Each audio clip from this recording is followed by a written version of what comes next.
por supuesto, de toda la tecnología que tienen allá en Posada en Misiones, el servicio de streaming, que obviamente no todos los colegios de abogados lo tienen. La verdad que me parece muy útil, muy práctico y obviamente muy actual, ¿no? A los tiempos, con los tiempos que corren.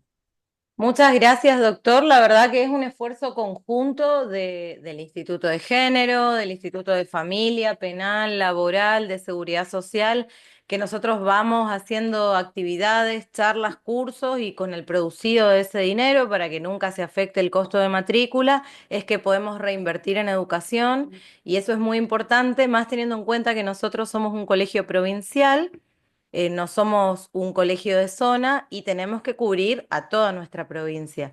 Entonces, la herramienta digital de la pandemia para acá nos ha demostrado que capaz estamos muchísimo más conectados que lo que pensábamos. Así que es una excelente sala. La verdad que estamos muy contentos. Pudimos hacer una diplomatura el año pasado 100% virtual. Y también, perdón que pase el chivo, pero hablando de la virtualidad, les quiero avisar a todos los colegas que están conectados que a raíz de cuestiones de inscripción y cupo, que no, quienes no se hayan podido sumar a este ciclo de charlas, a partir de mañana las van a encontrar subidas en nuestro canal de YouTube del Gabinete Académico. Es un material que va a quedar para consulta permanente de los colegas y para revisar los conceptos y volver a estudiar cuando sea así necesario. Y mira, es un colegio que tiene mucha gente joven, mucha gente que entiende de tecnología, entonces apuestan a la tecnología, especialmente nuestro presidente, y toda la plata que se saca se reinvierte. Eso, viste, lo vemos, y aparte es Eso un es bueno. colegio que tiene muchos institutos, y todos los institutos trabajamos, para los colegas, se trabaja mucho a través de los institutos. No sé en otros colegios porque no los conozco, pero acá se trabaja mucho a través de los institutos. Yo tuve la posibilidad de ir a varios colegios y tuve muy buenas experiencias, ¿no? Yo cuando fui allá al colegio de Misiones, de Posadas, que conocí la sala de streaming, ¿se acuerdan que fui un ratito, nada más un Sí. segundo, a conocerla por fuera? Y me pareció realmente novedoso y me sigue pareciendo. Entonces, el encuentro de ayer trajo también mucho interés, ¿no? En las actividades que ustedes realizan, que ofrecen de manera virtual. O sea que, de hecho, ahí el gabinete académico había hecho un video para promocionar, se lo pedí, me lo dieron, que estoy muy agradecido ahí con la gente del colegio ahí de Posadas, del gabinete académico, así que re bien, la verdad que re bien, estoy muy contento y bueno, el tema de ayer trajo mucha repercusión, ¿no? ¿No? Porque hablamos muy desde lo práctico, así que aprovecho a mandarle un beso a Estela Maris Castro, a la colega Castro, que ayer no la saludé, así que la saludé a la doctora, a las que están ahí, y a Estela Maris no la saludé. Así que también aprovecho a saludar. Eh, pero bueno, es cuestión también de acomodarse a la tecnología, ofrecer propuestas virtuales y ofrecer temáticas también interesantes, ¿no? Así que generalmente el taller práctico no se da mucho porque siempre digo yo que para hablar de práctico necesitamos el marco teórico, pero ayer pudimos manejarlo re bien. Gracias No, a Ángel que colaboró, a Emilce también. Probablemente le pida colaboración a Paula hoy. Por supuesto, doctor, a disposición. no, las chicas del gabinete son una Así que genia. te voy a pedir, sí, la verdad que sí. Mm. Seguro que Paula te voy a pedir que me abras la 26485, la ley de género Perfecto. 25, porque capaz que vamos a acudir a algún No, no es el artículo. dijiste del Y género. a Ángel, el Ah, Código Civil y Comercial, que ya bueno. lo tengo para eso. Pero Nosotros bueno, tenemos un está digesto bueno. nosotros tenemos un digesto de género, que yo no sé si te lo mandé en Sí, PDF. me parece que no, ¿eh? Me Ah, parece te que no lo me voy lo a han mandado. mandar, porque es muy interesante el digesto de género que tenemos. Me gusta leer cosas de diferentes lugares y más si es interesante, me gusta, me sumo, me Sí, gusta. te lo voy a mandar. Así que bueno. Y de a poquito se fueron sumando ya, ¿eh? Sí, sí, sí. Si ayer éramos 20, al ratito 60, ¿viste? Con 50. Sí, de a poquito se van Sí, sumando porque ayer es la tuvo fiaca. mucho éxito lo que vos dijiste, el enriquecimiento sin causa y la acción de nulidad. que son dos herramientas fundamentales que sacamos de esta charla. Tal cual, eso estábamos Y eso que comentando. Muchas veces nos consultan clientas que no están casadas y uno se pregunta, bueno, ¿qué puedo hacer ante el injusto? Porque independientemente del marco normativo, el injusto está. Así que es nuestro tal trabajo cual, también sentarnos a pensar en conversación y encontrar soluciones prácticas que capaz en el transcurso del tiempo lleven a marcar y a visibilizar aún más la necesidad de legislar sobre el tema. tal cual. La verdad que me parece excelente. La idea era hablar de herramientas, desde lo práctico, traer cosas procesales. Por eso ayer pasamos por una etapa un poco más aburrida, explicando algunas cuestiones bien técnicas, y después pasamos a ejemplos, que es más divertido, para darle, obviamente, realidad desde lo cotidiano a estos temas, ¿no? De violencia económica. Hoy vamos a ver de violencia económica, voy a hacer como un puntilleo de violencia económica hacia personas mayores, que dijimos, muy cortito, pero quería tratar el tema y aprovechar a tratarlo, y después sí me voy a ir de lleno al tema de violencia hacia niños, niñas y adolescentes, ¿no? Obviamente, ustedes cuando me digan yo arranco, ¿eh? Yo no tengo problema. ¿Estamos? Sí, sí, estamos. ¿Estamos, estamos? Estamos. Bueno, primero, cuando hablamos de violencia económica hacia personas mayores, tenemos que aclarar que no es lo mismo hablar de este tema de violencia económica hacia personas mayores que otros tipos de violencia económica en la pareja, violencia económica hacia un niño o niña adolescente, sino que la violencia económica hacia las personas mayores es un tema específico que debe ser estudiado para su comprensión, detección e intervención, ¿no? Esto es importante porque no solo es diferente el tipo de violencia en razón del sujeto de protección, que son las personas mayores, sino también es diferente el tipo de violencia en razón de la multiplicidad de supuestos de violencia económica particulares que no se da en otros lados. O sea que hay como una doble, no quiero decir la palabra dificultad para que no nos asustemos, hay como una doble eh, eh, parámetro a tener en cuenta. Primero, el sujeto de protección, que obviamente que es protegido y vulnerable en razón de su edad. Segundo, este sujeto de protección atraviesa situaciones de violencia económica específicas totalmente diferentes a otros sujetos, ¿sí?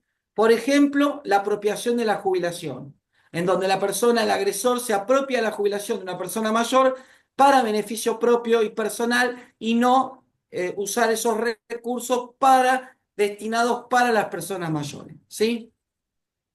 Eso sería para poner un ejemplo. Hay un artículo que también está en Diario Digital Femenino, que es un artículo que yo escribo cada 15 días en un diario virtual, lo voy a poner en el chat al artículo, se llama La mano en la lata de las personas mayores, porque era una forma también de introducir el tema en formato diario, ¿no? Hacerlo legible, hacerlo también, ahí está, ahí lo pongo el artículo, avísenme si se ve, creo que se ve. Se llama La mano en la lata de las personas mayores y habla un poco de esta violencia económica que se da contra una persona mayor aprovechando de su vulnerabilidad, aprovechando los recursos que tiene, ¿no?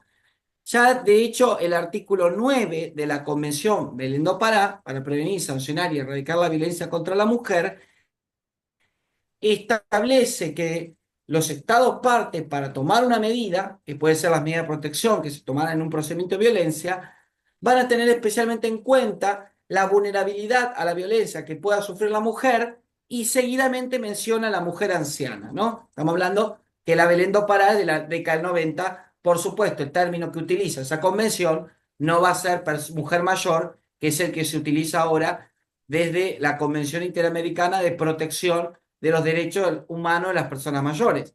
O sea que ya el artículo 9 menciona dentro del abanico de vulnerables a la mujer mayor, a la mujer anciana, ¿no? Dice ahí el artículo. De hecho, el artículo 9 de la Convención Interamericana de Protección de los Derechos Humanos de las Personas Mayores, mucho más moderno, mucho más actual, ayornado a los nuevos conceptos, habla del derecho a la seguridad y a una vida sin ningún tipo de violencia. Menciona el derecho que tienen las personas mayores a recibir un trato digno, independientemente de la posición económica o la contribución económica o cualquier otra condición. Se entiende por violencia contra la persona mayor y habla de abuso financiero y patrimonial.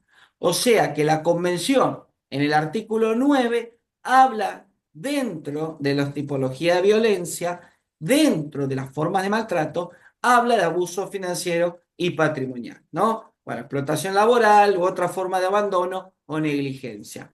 Esa forma de abandono puede ser no darle o darle en escasez recursos que sean necesarios para mantener íntegra su salud, para poder alimentarse, para tener todas las condiciones necesarias para vivir, ¿sí? Esto es recontra importante. ¿Por qué? Porque la violencia económica hacia personas mayores, las otras también en su punto, pero en este caso es fundamental poner el parámetro de la salud, porque si se estaría limitando el recurso salud, no comprando la medicación necesaria o no dando la alimentación prescripta por el médico, sugerida por los médicos, las médicas, estaríamos hablando de un supuesto de violencia económica. Fíjense lo grave de la situación porque hay un cruce directo con el derecho a la salud. No podemos negarlo.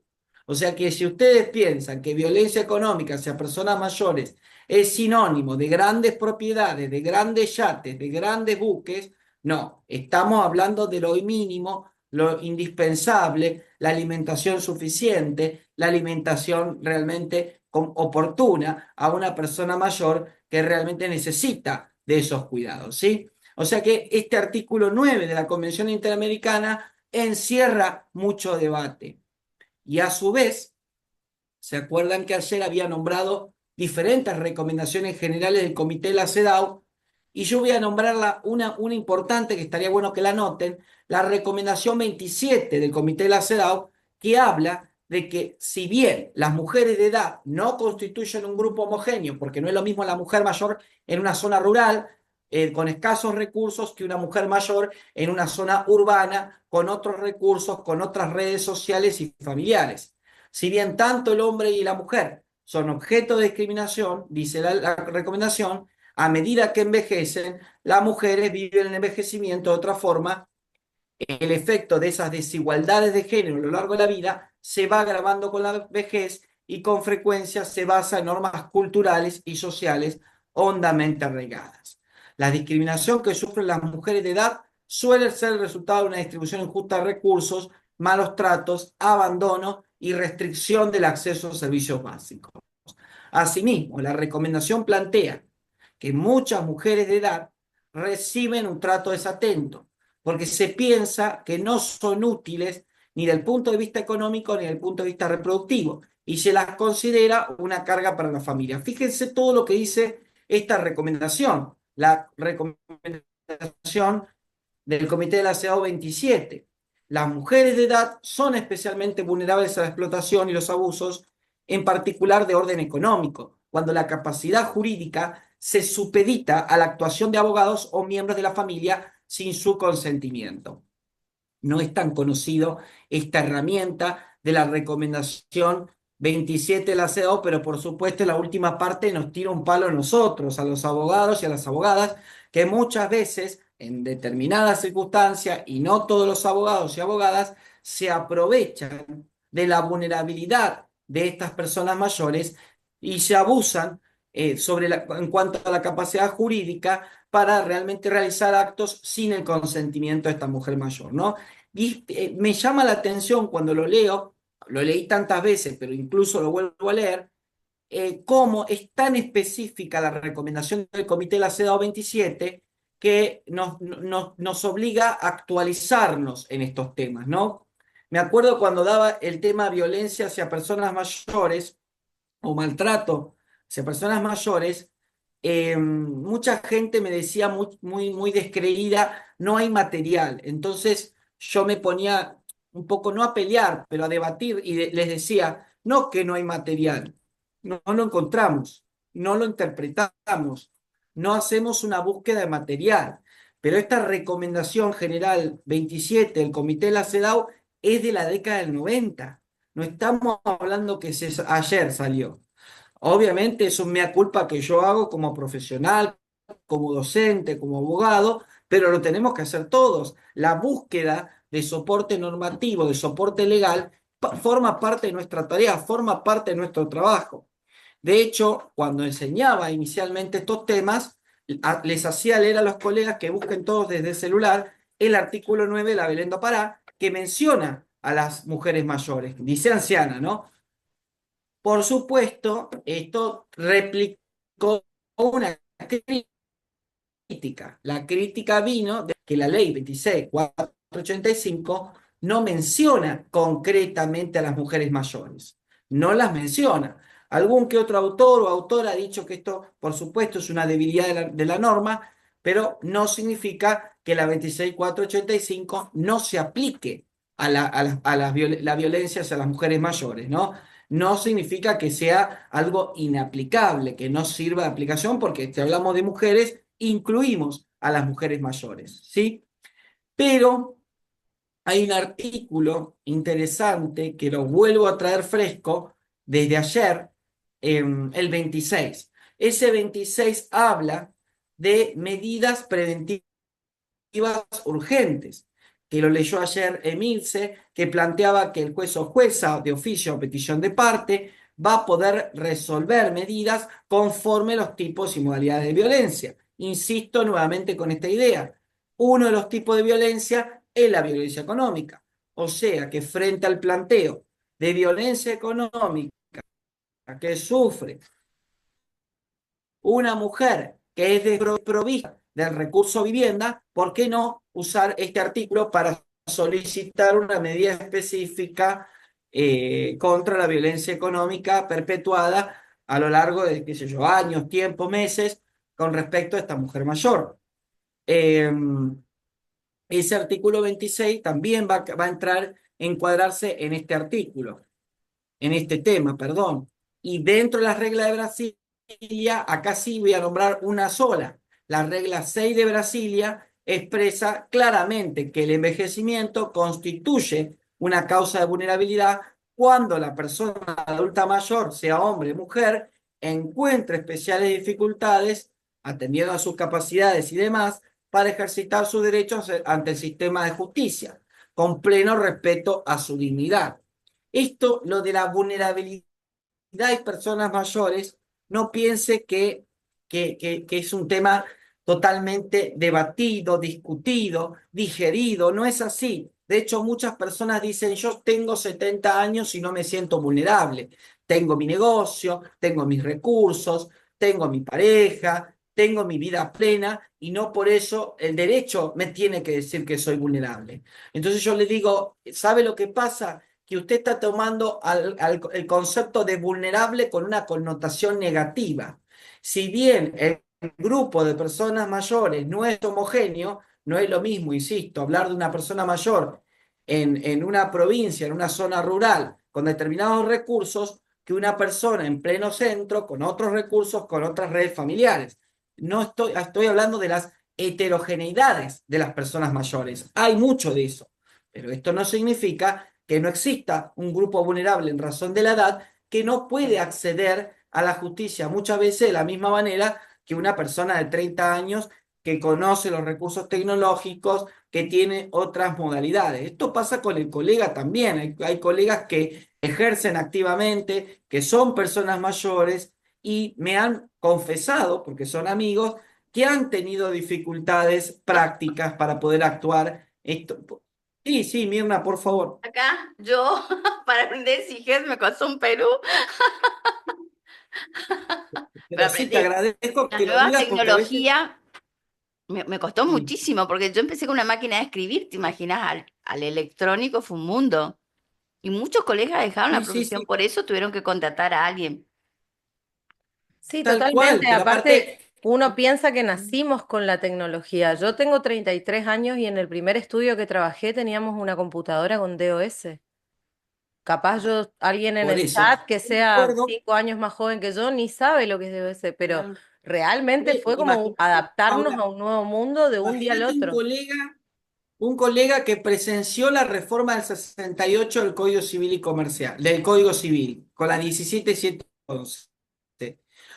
A mí me pasaba, igual, imagínense yo, cuando empecé a litigar, siendo estudiante, nosotros íbamos a juntarnos con una señora que con la máquina de escribir pasaba los escritos. Si yo tenía que hacer un escrito urgente, le pagábamos a una señora que estaba sentadita y ella con una máquina de escribir hacía el escrito. Te lo puedo jurar, te No, lo yo te puedo creo, jurar. porque yo Estamos hacía hablando pleno eso. centro, capital Sí, pleno centro, capital federal. Pero agradezco, Mirna, también la sinceridad, porque a veces pasa que uno le cuesta decir que es vulnerable, no, ya sea por una pero cuestión de recursos, de edad, de conocimiento. A mí me pasa mucho también con el tema de, el otro día había llegado un fallo, creo que el año pasado, sobre el tema de las criptomonedas y no tengo ni idea, ni media idea, no tengo idea de las monedas que tengo en mi billetera. Imagínate criptomoneda, no tengo ni idea de lo que se trata, menos para explicarlo, pero como salió un fallo de violencia económica y que ordena claramente el tema de criptoactivos y demás en Diario Digital Femenino, por supuesto que me tengo que poner a tono en eso y tengo que empezar a hablar sobre esos temas, ¿no? Consultar a ah, colegas que hacen derecho informático o que tienen un conocimiento mucho más claro. Imagínate, volviendo al tema, no me quiero ir, imagínense una persona, un colega de 70 años que está litigando y que realmente tiene las dificultades propias de la profesión. Imagínense también una persona que debe asistir a una conferencia virtual con las plataformas que ofrecen los juzgados, con el tema de las Google Teams o las diferentes plataformas.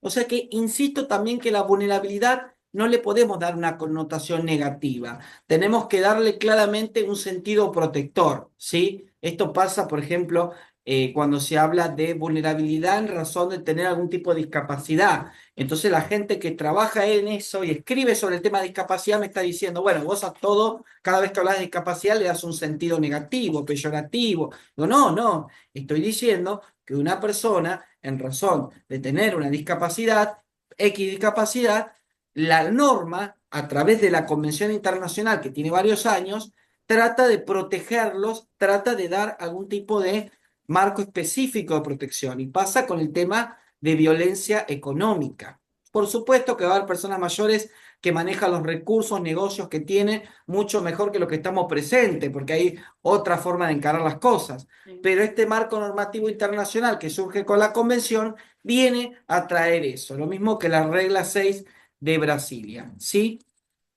Esto lo está bueno aclararlo, Bueno, yo, porque, insisto, ¿sí? Sí, por favor.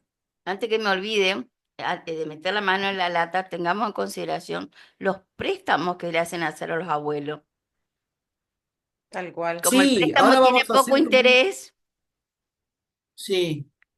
mm, Ahora vamos a hacer un buen ping-pong de algunos supuestos específicos de violencia económica y hay uno que nombraste recién, Mirna, sobre el tema de obligar a pedir un préstamo o de alguna manera intimidar para pedir un préstamo, sí, que obviamente el resultado de ese préstamo, el monto de ese dinero, no es destinado para beneficio de la persona mayor. ¿no?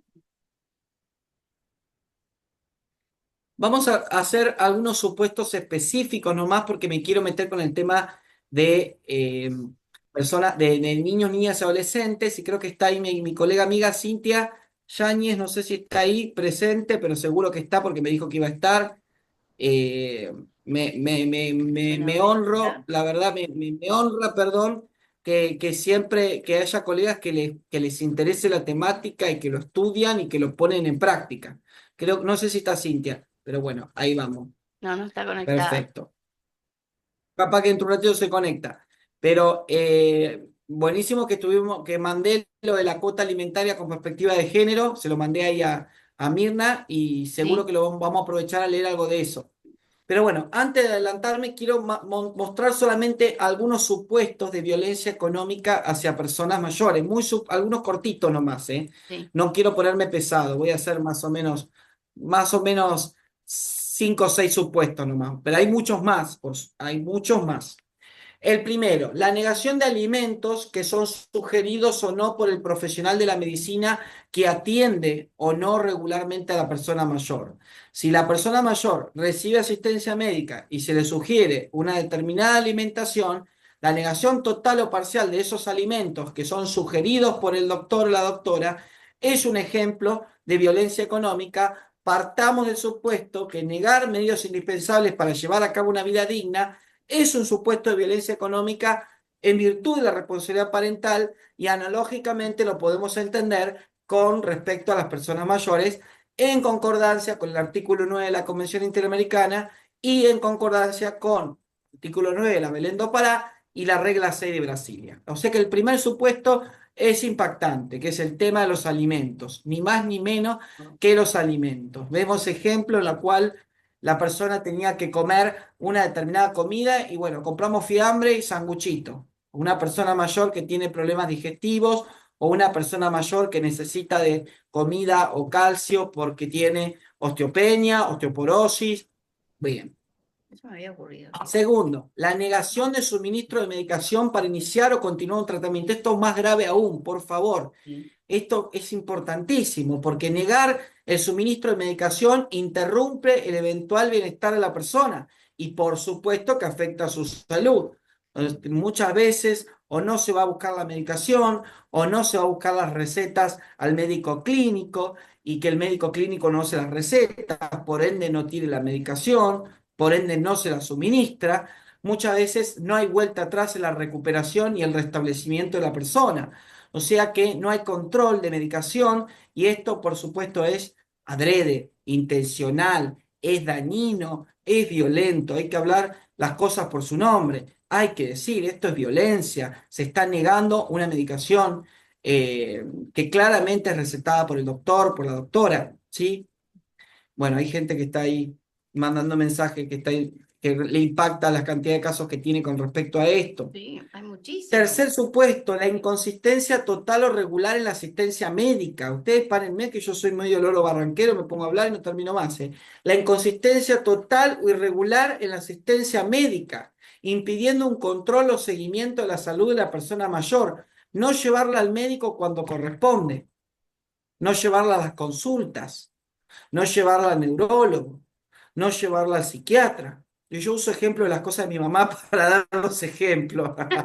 No llevarla al médico clínico. Por eso yo te digo, ahora tenemos psiquiatra el sábado, así que imagínense la situación. Por eso digo, no llevarla al médico cuando vemos que realmente necesita asistencia médica, necesita una mirada profesional, ¿sí? Pues yo estoy haciendo la contraria, por supuesto, mi mamá tiene todos los recursos necesarios, pero estoy haciendo como el ejemplo contrario, ¿no? Eso vale aclarar.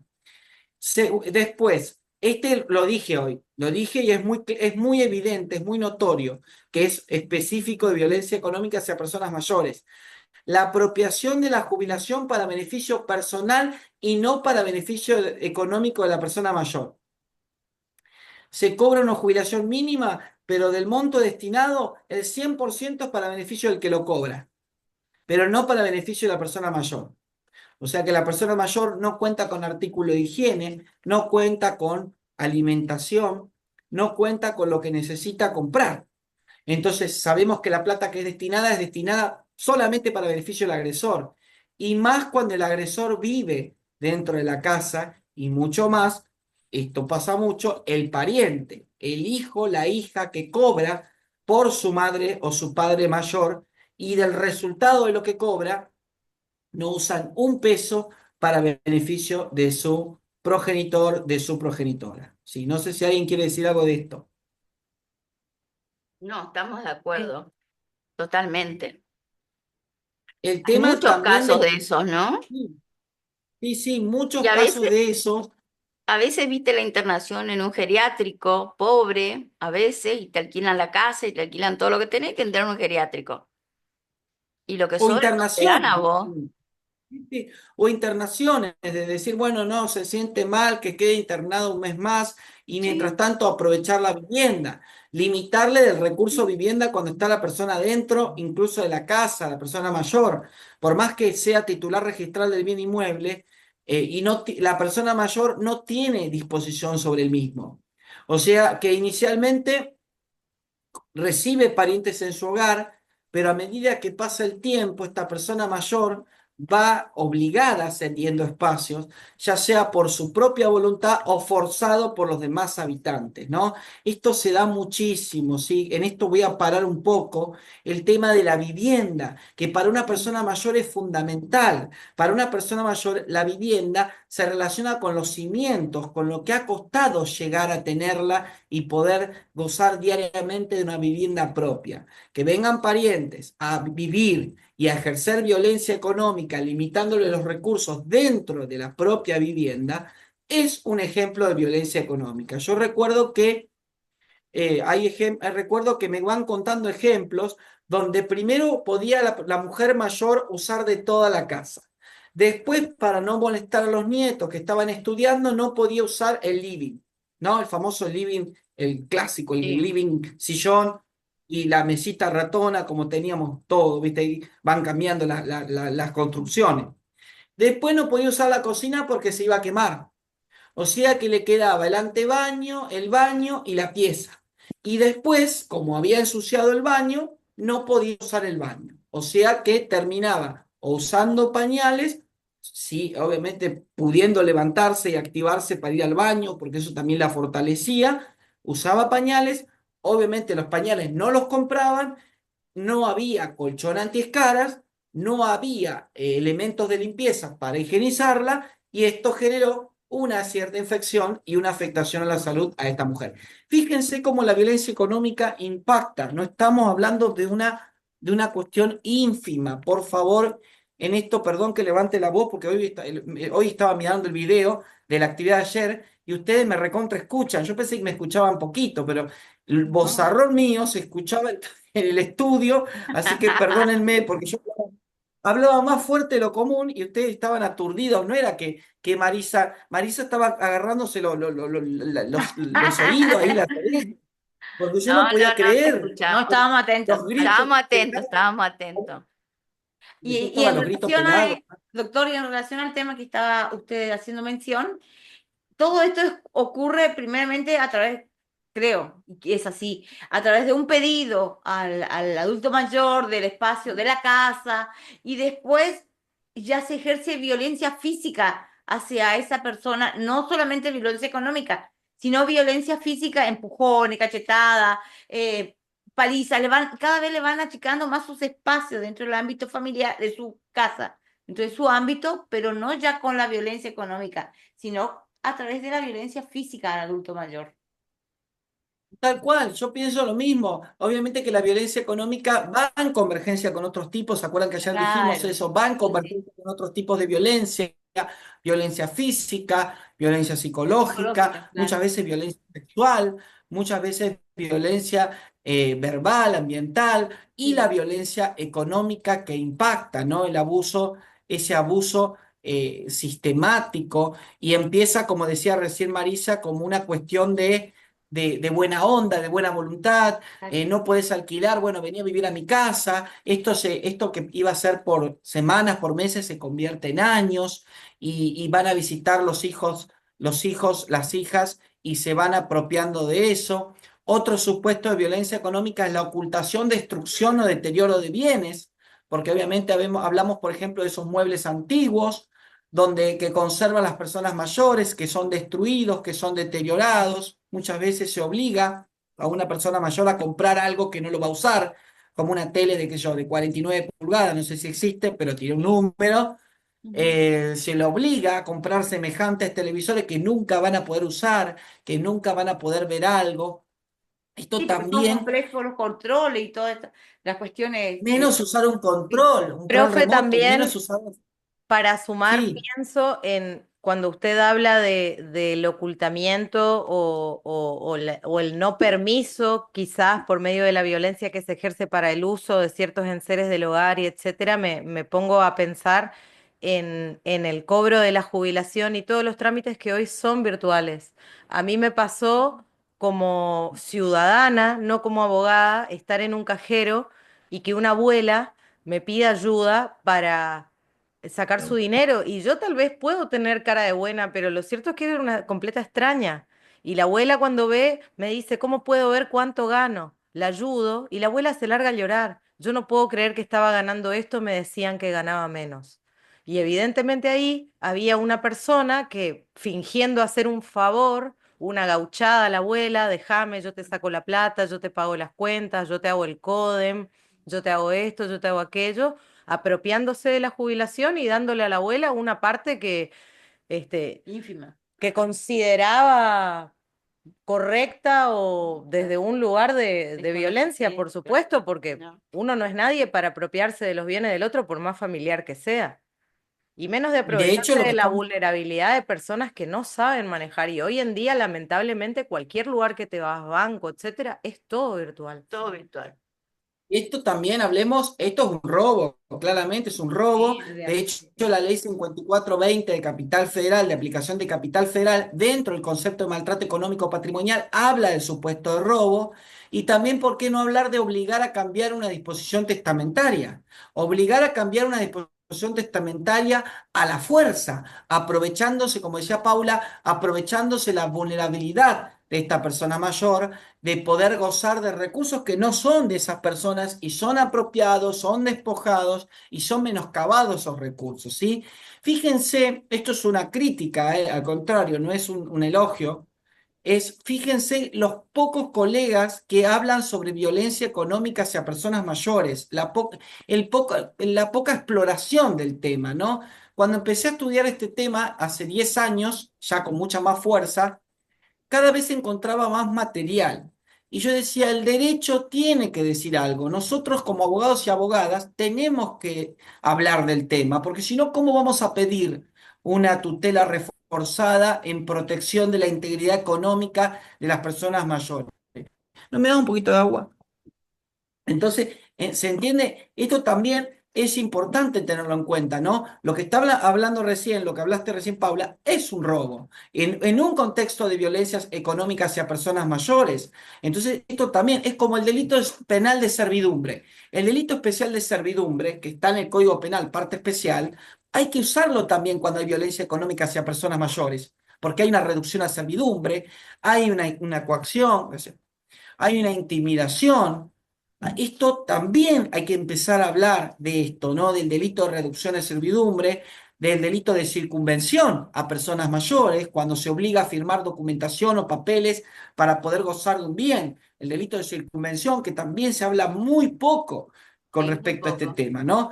Insisto, por eso agradezco el espacio que me dan el Colegio de Abogados de Misiones, Posadas, porque es un espacio para mí muy grato, porque este material va a quedar grabado y nos sirve a nosotros para hacer punta del tema también, ¿no? Y eso también está bueno. Pero nosotros en los estudios permanentemente a veces vemos las donaciones que se le hacen a los hijos, Oh, sin reserva de usufructo. Que el escribano no es capaz de Sí, decirle, sí. mira, te puedes reservar el usufructo y el tipo, la mujer o el hombre queda sin bienes a disposición de los hijos.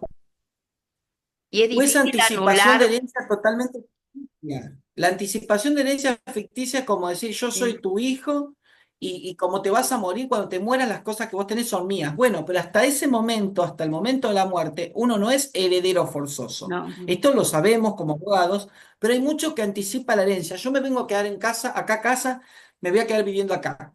¿Por qué? Porque esta vivienda es mía, yo soy tu hijo, yo soy tu hija. Entonces me voy a quedar viviendo acá hasta que vos después te morís, total, esta casa va a quedar para mí. Bueno, esto, más allá que hay violencia la abuela psicológica, quería ir más por allá que hay una pelo. agresión en el ámbito psicológico y emocional, es Ah, una cuestión de violencia económica, no, pero ¿sí? hubo una moda que se impuso de decir, doná los bienes porque si no la sucesión, ¿cuánto te va a salir? ¿Cuánto le va a ahorrar? Se impuso esa Yo moda. pienso que esto, sí, Lo sí, yo pusieron los pienso que esto... escribanos, ojo. Se arma entre los colegios. Claro, No, bueno. porque después dice el abogado cuando sea la sucesión, ¿cuánto te va a cobrar? Entonces más vale donar ahora Vos que le sabés vas a que ahorrar cuánta plata a tus hijos. Hubo una moda que se impuso. Claro, o sea, a ver, podemos decir, es verdad que una persona puede disponer en vida de cómo quiere que sus bienes se distribuyan a la hora de que no esté más, desde un testamento o desde donaciones con reserva de Eh, usufructo. Yo sé que mi abuela lo hizo con mi mamá y con mis tíos, pero siempre desde una voluntad y no engañar a los abuelos. Podés hacer esto, pero si no tenés ganas de hacerlo, el día que vos no estés, lo podemos arreglar. Y bueno, tal vez tendremos que pagar una tasa de justicia. Sí, pero yo Y conozco bueno, a pero tu familia, a una veces familia también modelo, desde, Sí, a Paulina. veces también desde el comparto. engaño es como, no, Vas a abuelo, pagar si lo tasa de hacemos justicia, ya, pero no vas a se gozar puede de un más. bien. Totalmente. Aparte, Sí, también hay una cuestión de que si no lo A mí me resolvemos pasa, ahora, no lo vamos a poder resolver. Claro que sí. Son opciones diversas que tiene la persona para la disposición de sus bienes y puede elegir con conocimiento y ninguna está mal, pero sí lo que estamos diciendo es que muchas veces uno sabe, y es un tema que surgió, perdón que tal vez estoy mezclando con otra cosa, es un tema que nos surgió a nosotros también en charlas de café en cuanto al divorcio administrativo. ¿Qué hay de toda esa gente que firma cosas engañadas y que piensa que está firmando A y está firmando B, C, D, F, G? También puede pasar eso. Obviamente que uno no va a pensar mal de los profesionales, pero existe algún profesional que va a actuar a favor de uno y no a favor de ambas partes. sí. tal cual, Laura. Y esto, por supuesto, puede generar situaciones de violencia económica y uno tiene que aprender a detectarlas y demás. Con respecto a las personas mayores, también eso de que se hablaba de la voluntad, nadie le quita la posibilidad de voluntariamente ceder, donar, porque por ser persona mayor no quiere decir que no pueda donar. El tema pasa cuando estas situaciones se dan en un contexto de violencia económica, psicológica y demás, y hay una obligación a donar, hay una obligación a entregar algo que la persona mayor actualmente está usando y el uso y goce de la cosa, no usando de la cosa, usando de la vivienda, usando de esos recursos, ¿sí? Vamos a aprovechar Yo a traer otro tema, voy a hacer porque un bueno, paréntesis sobre esto, y no sé si es un tema mío, ¿no? Yo en mi generación, mis padres decían, bueno, esto es mío y vos lo que vas a hacer es de tu esfuerzo. Nosotros, en esta generación, sobreprotegimos a nuestros hijos, diciendo, yo te voy a dar, yo te voy a ayudar, yo te voy a dar la casa, yo te voy a dar el auto, te voy a dar para que estudies. Y ahí donde vienen las donaciones y donde viene todo ese sacrificio que se supone que vos tenés que hacer por tu hijo. Es un cambio de mentalidad que nosotros tuvimos que mucho tenemos la culpa. Ahora veo mucho que los padres actuales me ¿Mm? ya parece, dejando me de... parece que ese cambio de mentalidad es un cambio de mentalidad que viene relacionado al esfuerzo, al trabajo, relacionado también a lo que cada uno se va haciendo, sus propios frutos, ¿no?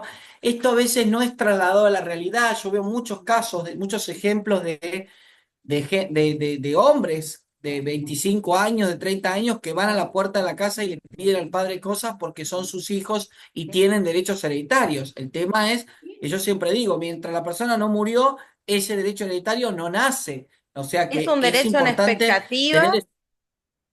Y de repente, capaz, la abuela quiere ir a un crucero, quiere vender su casa, quiere ir a un crucero, se quiere comprar un motorhome Quiere y se quiere ir gastarlo con sus como amigas quiera. abuelas a tejer al sur, porque también hay una cuestión de que esto va a ser mío. Y escucho por ahí personas de mi edad, no, porque cuando mi papá muera, pará, tu papá tiene 54 años, pará.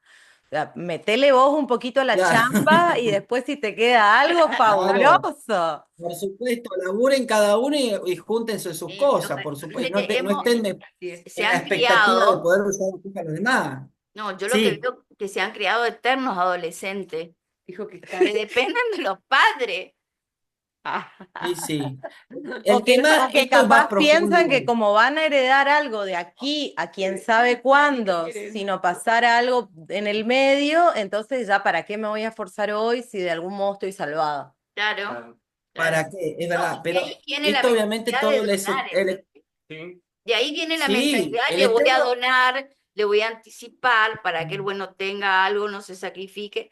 De ahí viene toda esa violencia económica que a partir de nuestra mentalidad van ejerciendo. y es más, inclusive ese sentimiento sí, de culpa de parte del adulto sí, mayor si no lo hace. Sí, sí, Entonces, también con más razón el aprovechamiento del otro sí, lado, vamos ¿no? a hablar también. sí. Sí, sí, el tema de la lealtad, de decir, bueno, estoy traicionando a mi hijo si lo estoy denunciando, si estoy demandándolo. estoy traicionando a mi hija también por esto que está pasando. Entonces, eso también está en la mesa. Fíjense, tan interesante es el tema que nos llevó casi una hora. Estamos cerca de las 4 de la tarde y es un Hablemos tema más. que dio para hablar. Lo que hicimos fue, por supuesto, un resumen. Aclaramos también que esto no es hablar de violencia económica hacia personas mayores más profundizado. Hay mucho más ejemplos. Hay jurisprudencia interesante con respecto al tema. La primera jurisprudencia que fue interesante es una jurisprudencia correntina de Mocoretá, de Burucuyá también, de esos juzgados de paz, ha traído nueva jurisprudencia que incorpora la Convención Interamericana en el 2017 y habla de violencia económica hacia personas mayores. O sea que Corrientes fue una provincia pionera en esos temas también, ¿no? No fue la única, pero fue pionera. Vamos a Sí, tratar de meternos en el otro tema, ¿sí? Tengo miedo de que como estamos ignorancia. aprovechando los espacios, vamos a meternos en el otro tema. Claro. El otro tema habíamos dicho que era violencia económica con respecto a los hijos, ¿no? A los niños, niñas y adolescentes. Ayer también me preguntaron a la noche, porque yo después que no tenía internet, que me fui a dormir la siesta y todo eso. eh, me preguntaron, Diego, qué bueno que separaste. Yo le digo, yo separo los temas no porque piense que no están relacionados, el tema de ayer, violencia económica en la pareja, o el tema violencia económica con los hijos, porque me permite separar didácticamente los temas para poder profundizarlos y no separarlos. Entonces, a los fines didácticos los separamos, ¿bien? Hablamos de violencia económica en la pareja. Hoy hablamos un poquito, muy poquito nomás de violencia económica a personas mayores y ahora vamos a hablar de violencia económica con respecto a un niño, niña, adolescente que tiene claramente como denominador común la responsabilidad parental. De hecho, la exposición de motivos de la Convención sobre los derechos del niño habla de responsabilidad compartida entre los padres. O sea que ya en la década del 90, con la convención, se hablaba de responsabilidad compartida. O sea que no estamos hablando de una cuestión muy específica de la temática, una cuestión muy reducida a lo que estudiamos violencia, sino que estamos hablando de un tema claramente atinente a niñez y adolescencia, un tema que vincula el tema alimentario. Es obvio que vamos a hablar del tema alimentario en un contexto de violencia económica. Y ahí se nos presenta el gran desafío para gente que se ha dedicado su carrera al tema alimentos. Me pasó con una colega que me dice, Diego, yo toda la vida estudié alimentos. De hecho, tengo el curso alimentos, compro bibliografía de alimentos y nunca usé la herramienta, o nunca conocía la herramienta de violencia económica. Entonces, digo, bueno, por favor, hay que darle uso a la herramienta de violencia económica cuando corresponda. Existe la herramienta de violencia económica y de hecho el artículo 27 de la Convención sobre los Derechos del Niño plantea que los estados partes van a tomar medidas para asegurar la prestación alimentaria de un niño o niña adolescente. O sea que ya el artículo 27 habla de estas medidas específicas para frenar el incumplimiento alimentario. Esto, insisto, sacar cosas de normativa que sigue vigente, pero que es normativa, que aparece en la década del 90, nos habla de que el tema no es novedoso, como dije ayer, sino que es un tema muy de interpretación actual, ¿no? De interpretación actual. Y como abogados y abogadas interpretamos el derecho y como dijimos ayer, pedimos, sabemos cómo pedimos y sabemos qué pedimos, tenemos que usar este tipo de herramientas en estos supuestos. Hay un artículo que también está bueno que lo puedan chusmear un poquito, es bastante para mí viejito, pero me sirve para abrir un poco el tema. Yo planteaba de que no cualquier proceso de alimentos es violencia económica. Parece una obviedad, pero no cualquier proceso de alimentos es violencia económica. Entonces, el artículo se llama, ahí está, delimitaciones necesarias con respecto a los alimentos en contexto de violencia de género. Yo sé que si hablamos de un proceso de alimentos, es un proceso de fondo en donde vamos a discutir el monto, la modalidad de prestación a los fines de una cuota alimentaria, puesto que si mi padre se llama Oscar Ortiz y yo soy Diego Ortiz, obviamente hay un vínculo acreditado, se presenta la documentación, listo, al piste, hay que poner la plata en alimentos. Después discutirá el monto, discutiremos la modalidad de prestación, pero ya acá no hay tutía, hay que poner los alimentos. El tema pasaría cuando en el proceso de alimentos yo quiero plantear una situación de violencia económica en el mismo proceso de alimentos. Planteo que hay un menoscabo de recursos, que hay un incumplimiento alimentario continuo, intencional, arbitrario, caprichoso, renuente. Como dice mi colega amiga Erika Pérez, un deudor recalcitrante. Y esto también es importante remarcar, ¿no? Este deudor, no estamos hablando de un proceso de alimentos en la cual hay un incumplimiento o es necesario organizar judicialmente la cuota alimentaria o la prestación de alimentos. Estamos hablando cuando la violencia económica afecta no solo a esos niños, niñas y adolescentes, sino a la progenitora que asume exclusivamente, que suple exclusivamente la entrega de recursos alimentarios para solventar las necesidades alimentarias de esos niños, de esos hijos, de esas hijas. ¿Mm? O sea que está bueno remarcar eso. El tema de la violencia económica hacia niños, niñas y adolescentes derivada de la responsabilidad parental. Sí, donde siempre, donde se Bien. destaca, y lo que hay que destacar que hay un empobrecimiento de la mujer, en vista del Hay incumplimiento un poco, sí, sí. y del Bueno, se obligado. habla mucho. Se habla mucho de la feminización de la pobreza, no solo en el Sí. aspecto alimentario, sino en el aspecto laboral, en el aspecto de seguridad social, en el aspecto financiero y demás. Pero insisto con esta idea que a veces está equivocada. Me acuerdo que hace muy poco sale un video en donde un hombre llega con una camioneta y entrega mercadería a la mujer. No sé si lo vieron, creo que salió en varios lugares. Es un video en el cual el hombre saca mercadería. Y esto, los que estudiamos alimentos, sabemos que la prestación en especie no es suficiente para cubrir la totalidad de una prestación alimentaria, la totalidad de una cuota alimentaria. Entonces, yo leía los comentarios, muchos comentarios planteaban eso de bueno, pero le llevó mercadería, le llevó comida, le llevó yerba, azúcar, le llevó leche, le llevó, creo que le había llevado harina. Sí, pero con eso no es suficiente. Además, Tengamos en cuenta que se torna también como una imposición de qué va a comer esa mujer, de qué va a comer esa familia, porque te compré arroz, te compré fideo, bueno, capaz yo quiero otra cosa. por Capaz yo supuesto, necesito el dinero para... esto Me hizo hay acordar, un doctor, control.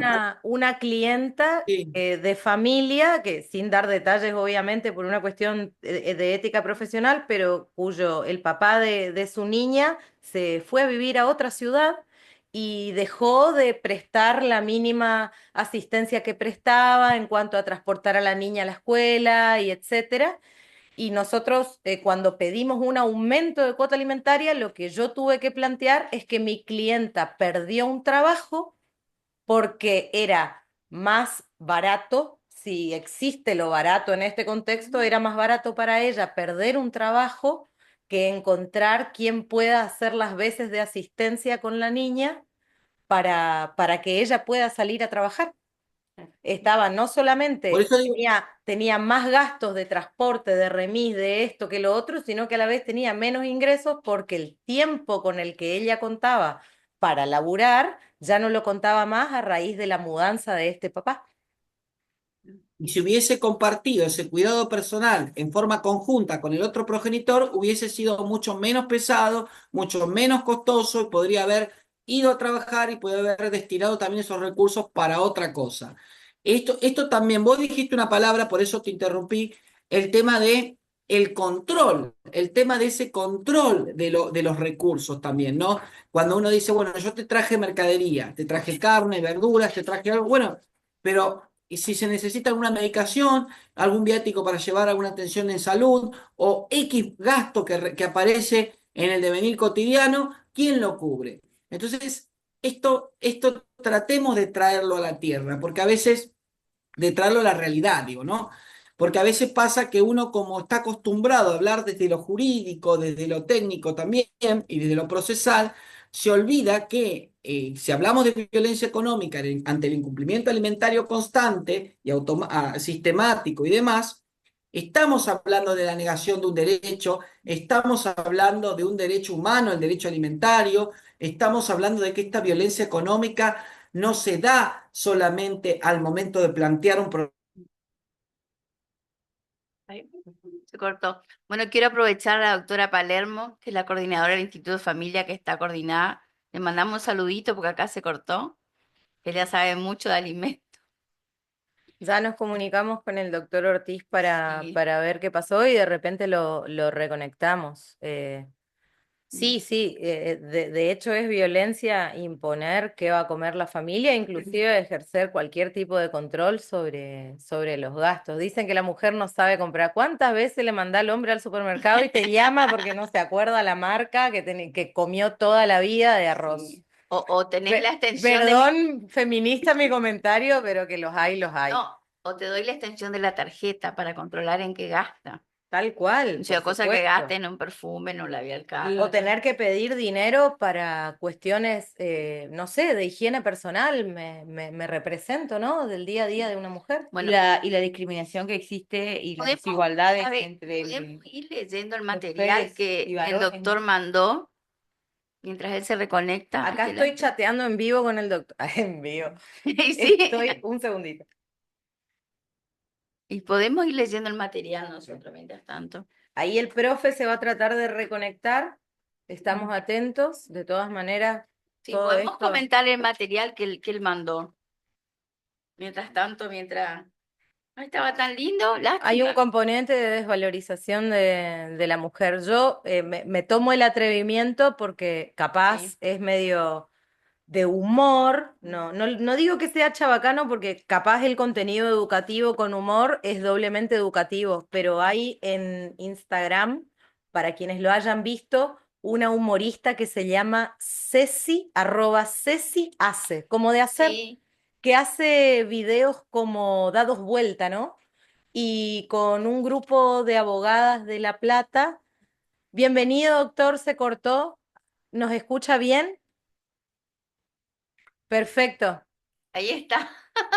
Estoy Ya comentando te vemos. que dentro del humor en Instagram hay una creadora de contenidos, @CeciHace, que tiene unos videos, si los quieren buscar, como haciendo una especie de sátira, ¿no? De el papá que no quiere buscar a los chicos o el papá de la cuota de alimentos, como dando vuelta, ¿no? Y me parece que desde la herramienta del humor también se puede visibilizar cuáles son estas cuestiones que nos parecen graciosas porque las hace ella, pero capaz si le ponemos barba es una cosa que se ve día a día. Sí.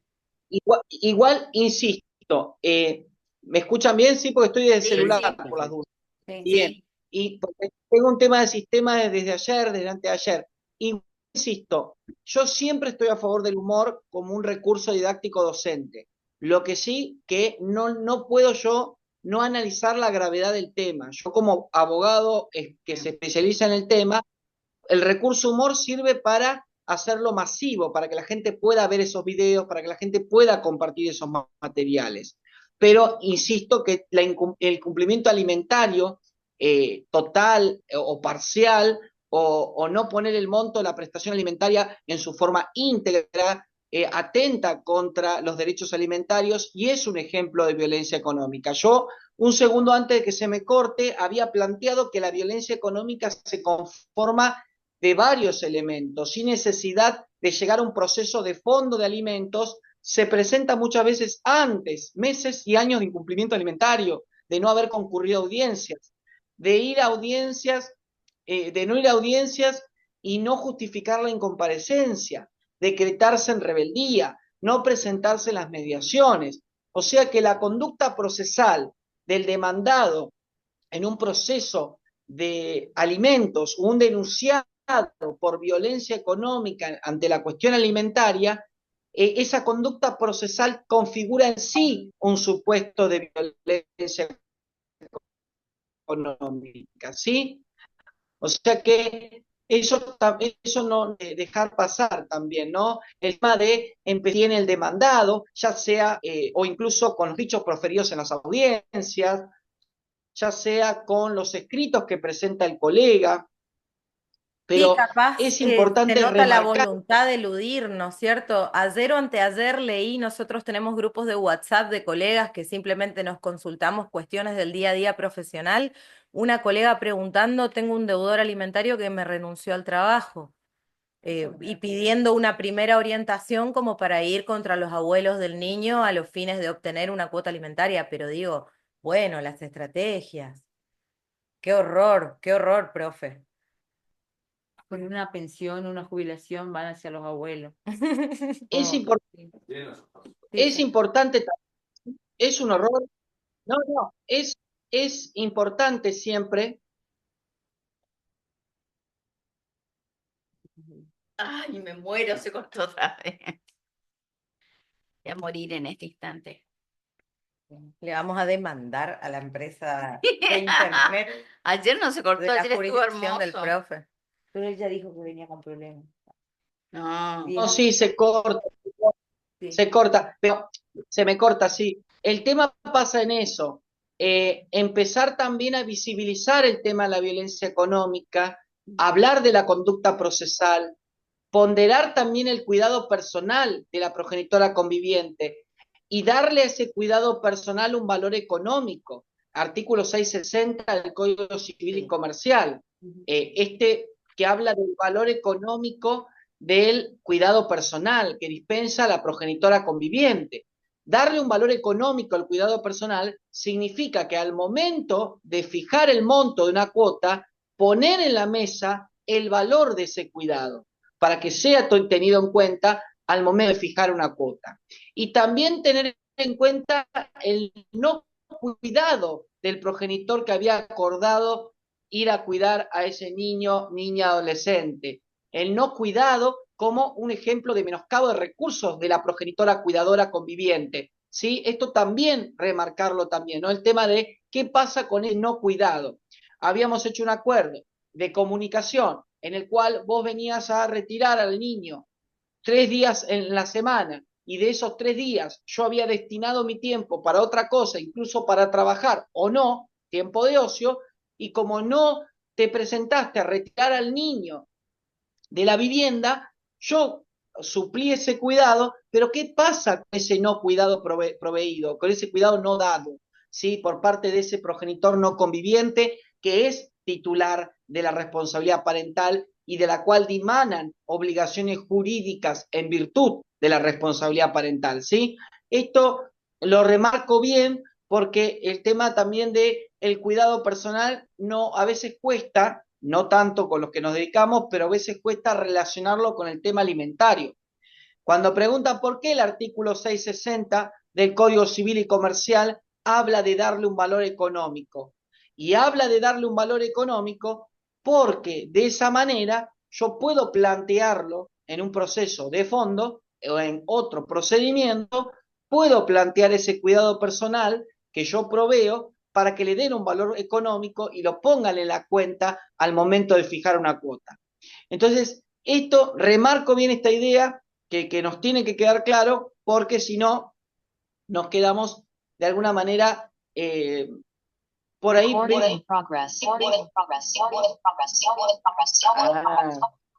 Espéreme. Espéreme que aparezco por dos lados. Pero bueno, doctor, estamos en vivo, esa es la magia del vivo, es así. ¿Viste? Para que no digan que esto está grabado, que los streams son grabados, estamos en vivo. Indudablemente. Ahí está. Lo que voy a aprovechar acá también, porque si no, no quiero dejar la charla sin contestar al compañero, por lo menos a Luis, algo de lo que puedo leer. En los progenitores tiene una sentencia de alimentos o acuerdo homologado a favor de los hijos en común, procesos que tuvieron en vista situación económica del progenitor no conviviente, el cual mejora considerablemente, pero sigue con la prestación mínima convenida. Eso, ahí habla Luis de eso. Bueno, esto también hay que tener esa idea de que esa prestación alimentaria no se cierne solamente a la cuota, a esa fracción que el juez o jueza me manda a pagar. Imagínense si después de una cuota aparece excepcionalmente algo como fortuito, un gasto que hay que cubrir, como tuvo un accidente y hay que pagar inmediatamente una operación. Entonces, ¿qué vamos a hacer esto? ¿Volverlo a plantear en un proceso de alimentos cuando debemos cubrir un gasto considerable dentro del rubro salud, dentro de la prestación alimentaria? O sea que comparto que también este proceso de alimentos, cuando habla de violencia económica, tiene que hacerse eco de las cosas, las cosas que pueden ir apareciendo. Por eso se plantea el incidente aumento de cuota alimentaria, porque las necesidades han ido variando en comparación al momento en el cual se fijó una cuota, o el incidente de reducción de cuota alimentaria. No estamos en contra de ese incidente, pero tiene que ser más restrictivo, tiene que haber fundamentos serios, concordantes, para poder reducir una cuota alimentaria. Uno ve los sumarios de jurisprudencia y existen incidentes de reducción de cuota alimentaria, pero tienen que ser fundados, y si la parte a la cual le plantean el incidente argumenta de que no se debe dar lugar al incidente de reducción porque nunca abonó la cuota alimentaria previamente acordada o la abonó de manera discontinua, de manera interrumpida, entonces acá podemos plantear que frente a una violencia económica le pido al juez que niegue, que rechace la solicitud de reducción de cuota alimentaria. ¿Sí? Exactamente, mal padre o por lo menos padres que no saben separar la situación personal con su expareja y su responsabilidad filial. Comparto, no todos los ejemplos son estos. Hay, por supuesto, padres responsables, madres responsables, por eso lo que estamos hablando se presenta no frente a un incumplimiento esporádico, aislado, que luego es suplido, que luego es inmediatamente suplido, que por supuesto hay una vulneración, pero es suplido el incumplimiento. Estamos hablando de un incumplimiento reiterado, sostenido en el tiempo, un incumplimiento que claramente va socavando los recursos de la progenitora y de ese hijo o de esa hija.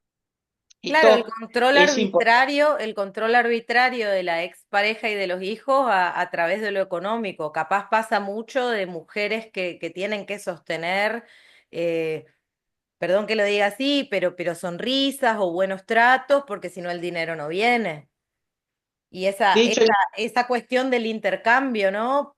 Si te portás bien todo, si no te portás bien nada, ¿qué será portarse bien, no? Pero No, si tenés otra sucede, se ve, pareja. claro, claro, que te mantenga él, si ahora tenés otro novio. Claro. Como que se extingue el deber alimentario con la conciliación sí, de el otra tema también pareja. de Sí. la carga mental también. De hecho, hay un fallo del Tribunal Superior de Justicia de Entre Ríos que habla de la carga mental, de la carga psíquica que tiene una progenitora con la cual convive. Eso también tiene que estar puesto en la mesa de debate en un proceso de fondo. El tema de esa carga mental, del agotamiento mental que produce cuidar a un hijo, cuidar a una hija. Imagínense que un hijo adolescente, una hija adolescente, o un hijo que tiene un problema de salud y que requiere atención específica, o un hijo que tiene problemas de aprendizaje y está en una etapa de tratamiento o de abordaje psicopedagógico. Imagínense varios supuestos también, ¿no? Y esto no podemos dejarlo pasar, no podemos dejar pasar esta carga física o mental, como de hecho el fallo de Entre Ríos, que fue señero, fue pionero en el tema, es un fallo en el cual está citado en el artículo que les mandé, ahí que es una cuota alimentaria con perspectiva de género. Ahí ayer estábamos hablando con Cintia Yáñez de este tema, qué es una cuota alimentaria con perspectiva de género. No sé si está ahí la compañera Cintia, ahí presente. Cintia, ¿estás ahí? Sí, Hay recién estaba que conectada. sacarle no sé si se le puede sacar el silenciamiento. A ver, un segundo, voy a probar. Somos acá todos muy buenos abogados los streamers. Lo que planteaba en ese artículo, primero el término cuota alimentaria parece un término muy limitado, ¿no? A la responsabilidad parental mucho más amplia que el pago de una cuota alimentaria, que el pago de una fracción de dinero. De hecho, este concepto de cuota alimentaria está cuestionado, ¿no? Hay un artículo que siempre sugiero que se llama La deuda silenciosa, que escribió Eva Giberti, que es una maestra referente en la temática de violencia en general, y que escribe sobre el término cuota alimentaria y cómo este término significa una forma de desligarse de responsabilidad por parte de que aporta ese dinero y se retira o no pone más o lo pone cuando quiere, pero esto es un ejemplo bien claro, ¿no? Cómo los conceptos los vamos o mejorando, los vamos dando una perspectiva de género, una perspectiva de tomando en cuenta la violencia económica.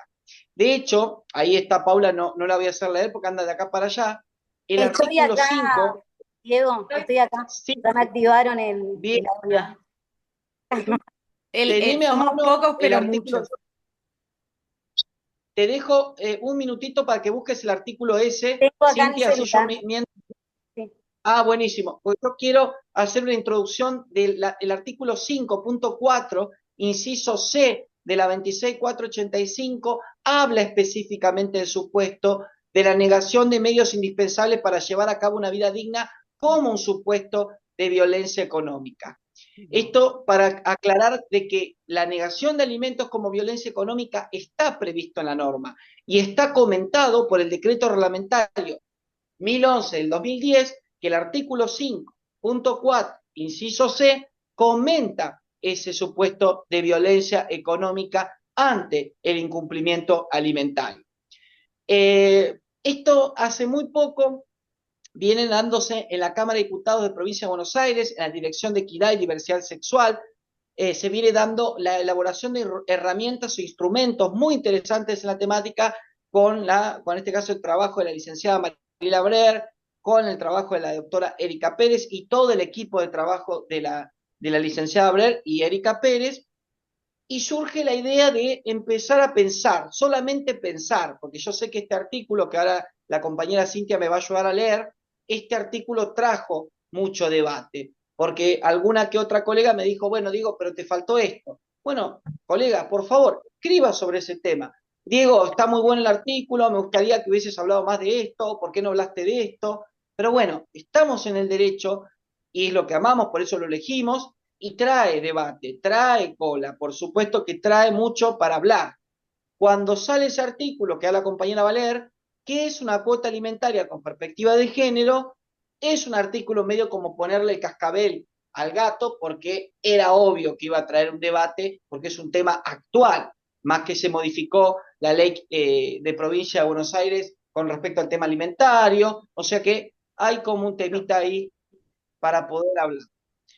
Lo que vamos a hacer un punteo muy cortito, Cintia, Sí. de que me des una mano leyendo un poco el copete y yo te voy frenando de a poquito. Pero vos arrancás y yo quiero remarcar algunas cosas para poder debatir ahí con Mirna, con Paula, con Ángel, con Marisa. Sí, Gracias, doctora, por el aporte. No hay problema, un placer. La primera parte ya el doctor habló sobre la invitación a dar la clase relacionada a esa introducción. Y acá después el proceso de alimentos es uno de los procesos del derecho de las familias que tiene que ser analizado con perspectiva de género. La resolución que fija una cuota alimentaria es una parte del mismo. Surge la necesidad de una operatividad del tema, de plasmar en la práctica las herramientas que se encuentran a disposición en relación de niñas, niños y adolescentes a proteger el proceso de fondo en el que se dirimen las cuestiones de género y los aportes específicos de la temática. Seguidamente un, vamos a ver las respuestas de cómo un, sería una cuota alimentaria con perspectiva de género. El un, punto A, un que la segundito ahí. ¿sí? Un segundito. Fíjense que al principio Cintia lee la necesidad de hablar de un proceso de alimentos con perspectiva de género. No cualquier proceso de alimentos, un proceso de alimentos que incorpore las herramientas específicas de la temática. Obviamente cuando corresponda. Esto es obvio. Pero la necesidad de hablar de proceso de alimentos incorporando la herramienta de violencia económica cuando exista, tenerla a disposición para poder usarla cuando corresponda, perdón que sea pesado, pero es la necesidad de darle operatividad práctica al tema de la cuota, de la prestación alimentaria, del monto destinado para solventar las necesidades alimentarias de un niño o niña adolescente, pero que si se da en un contexto de violencia económica, le estoy pidiendo al juez o a la jueza que pondere esa violencia económica y que la cuota que fije la tome en cuenta. O sea que fíjense que ya de antemano tenemos esa necesidad imperiosa de analizar el proceso de alimentos con perspectiva de género. Sí, Cintia, perdón. Que contextualice, como dice el artículo, que la cuota sea ¿sí? Que la cuota sea entendida como una fracción de dinero que el progenitor da para solventar las necesidades de sus hijos o hijas. La cuota alimentaria es necesaria, pero a veces insuficiente, dada las circunstancias que se presentan lo atinente a los gastos por necesidad de los hijos o hijas, como por ejemplo nuevos gastos de salud que hizo referencia al doctor, viajes imprevistos. Esto amerita pedir un aumento de cuota que hace perder tiempo o recursos a la progenitora, o que el progenitor, dado el conocimiento de esa nueva circunstancia, aporte. El problema es que si el progenitor entiende que con el solo abono mensual de la cuota está cumpliendo su responsabilidad parental, probablemente desconozca lo que conforma la obligación alimentaria. Subyace la idea en que el progenitor obligado, que la progenitora solicita más dinero para beneficio personal, en vez de enfocarse en las necesidades alimentarias actuales, en cómo ha variado los gastos de los hijos o hijas para cubrir la prestación alimentaria, cambio de institución educativa, necesidad de empezar un tratamiento médico, aumento de precios, compra de otros materiales Me lo educativos. dijeron a mí en mi estudio. Avanzo. B, que el monto de la cuota sea completo, suficiente e íntegro.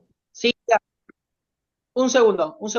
Fíjense que lo que estamos discutiendo acá, más allá de que el término cuota está en debate, como parece circunscrito a pagar un monto, bueno, está fijada la cuota, la tengo que cumplir, pero recién aparece, si aparece un gasto sobreviniente y tengo que iniciar un incidente para aumentar la cuota alimentaria, o tengo que hacer un planteo para cubrir ese gasto, esto claramente aletarga la cuestión y muchas veces termina convirtiendo el derecho en concreto en algo abstracto. Entonces es importante también remarcar eso de que subyace la violencia simbólica al creerse que el dinero no va a estar destinado para esas necesidades, sino para la nueva pareja de la progenitora de los niños o para... Por ejemplo, en arreglarse el pelo, hacerse las uñas, eso es lo que dicen un montón. Ay, yo escuché, le doy dinero y gasta en pestaña. Sí, pero es real, es totalmente real. Y Se por eso colgó cuando loco. nosotros hacemos un convenio, vamos a la MEU, es importante poner que también se va a hacer dar cuenta de los gastos extraordinarios. Hay que Claro. siempre poner ese rubro y que los gastos extraordinarios se van a comunicar vía WhatsApp, se le va a mandar la factura o miles de cosas, pero poner los gastos extraordinarios. Doctora, por ejemplo, yo empecé a poner, mientras el doctor se está conectando, empecé a poner en el Sejume cada vez más específico los gastos extraordinarios. Claro, llega un momento que uno hace futurología. Si el niño fuera skater, ayudará a pagar el skate. Porque yo me acuerdo por lo menos los acuerdos que nosotros conciliábamos con mi socia era el gasto mensual, teniendo en cuenta los gastos extraordinarios, teniendo en cuenta el 50 y 50 en el caso de inicio de clase y todos los gastos escolares, actividades extracurriculares, y uno va haciendo una cierta enumeración que para nada es taxativa. Y después vienen los papás, pero acá no dice que le voy a comprar una gotita para el ojo. Ah. No, pero hay que tener en cuenta y hay que poner en todos los Y como que acuerdos uno debería, los gastos ¿viste? extraordinarios de salud, escolares, pedirle a la progenitora, al progenitor, ¿por qué no? Decir qué es lo que el niño puede gastar en el futuro. ¿Qué es lo que a vos se te ocurre como gasto extraordinario? Pedir la colaboración de nuestro cliente y ponerlo en el acuerdo o ponerlo en la cuota alimentaria, porque a veces nosotros nos olvidamos del gasto extraordinario. No hay que dejar nada por sobreentendido, No, para evitar el conflicto. Hay que hacer abogacía preventiva, para mí. Totalmente, el sí, sentido sí. común es el menos común de los sentidos. Sí, sí. Evitar los conflictos, sí. ¿Podemos seguir leyendo el fallo, doctora? Continúo. Bueno. ¿Sí? Que el monto de la cuota sea completo, suficiente e íntegro. A primera vista, parecería que el tema del monto es el resultado numérico de una pretensión en un proceso de fondo. Sin embargo, si lo analizamos, veremos el impacto que este tiene en garantizar íntegramente el derecho alimentario del niño, niña y adolescente. La autoridad judicial fija una prestación alimentaria atinada, ponderando el contexto, esto es lo que yo le había dicho al doctor, en que la actora le pide y cubriendo todos los rubros peticionados. Y el demandado o no cumple con el monto en su totalidad o la cumple parcialmente.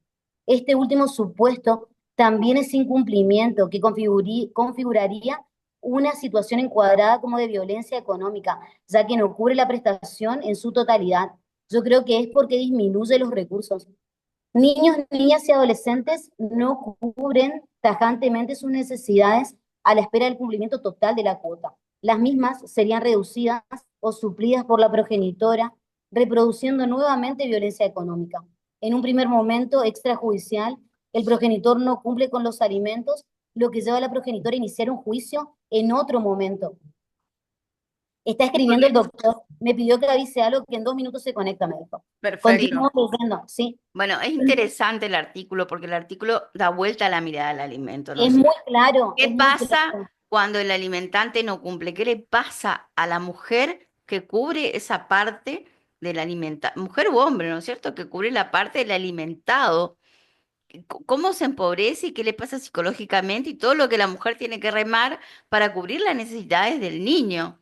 Porque el Por niño no ejemplo, necesita hoy el alimento. Y doctor, los por ejemplo, padecimientos, si se quiere, perdón, capaz la palabra parece medio trágica, pero es así, porque un niño no tiene por qué estar levantado a las 6 de la mañana, ir a tomar el colectivo con la mamá y acompañarle al trabajo y quedar ahí jugando, pintando, hasta que llegue la hora que la amiga le lleva al jardín y después la mamá va y le busca y queda otra vez la criatura en la oficina. Mi mamá trabajaba en ANSES, yo trabajé en ANSES a los 8 años. Me iba con mi mamá porque no había quien me cuide y eso es una realidad. Y obviamente que yo sé el sacrificio que fue para ella, pero vemos muchos niños que son arrancados de una vida de niño porque tienen que estar yendo y viniendo con sus madres o con sus padres, quienes hacen las veces de monoparentalidad, porque no queda otra. Paula, por ejemplo, yo recuerdo que en la provincia de Buenos Aires se había hecho un informe que estaba relacionado a las familias monoparentales y que ese informe hablaba de esta cifra de que de un hogar monoparental donde había una mamá que tenía 2 hijos, 7 de cada 10 hombres incumplían la cuota alimentaria, o solo tres pagaban la cuota alimentaria. Y tenían una cosa común estas mamás, o sea, me hace recordar que tenían empleos, que no podían acceder a empleos registrados, que solamente accedían a empleos informales y a su vez estaban súper endeudadas, ¿sí? Y también ayudan mucho con la contención de los familiares, ya sea para cuidar al niño. Y vieron que el doctor habló del fallo del Superior Tribunal de Entre Ríos.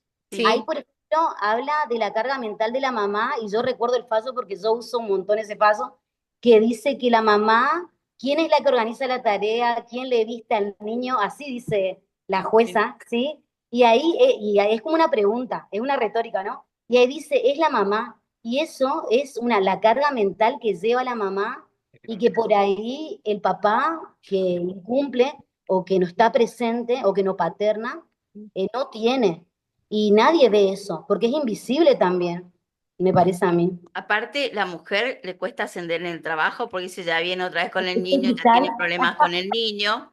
Yo recuerdo en una entrevista laboral que me hayan preguntado si era madre o si quería hacerlo, como entiendo, ¿no? Como para saber cómo era mi día a día, cómo era mi vida y sobre que hablamos del techo de cristal, que no es una cuestión que atañe solo al derecho de familia, sino que es una realidad de nuestra sociedad que todavía está avanzando en materia de igualdad, por suerte cada vez más. También es cierto que sobre que para las mujeres es más difícil acceder a puestos de dirección o de jerarquía en una empresa.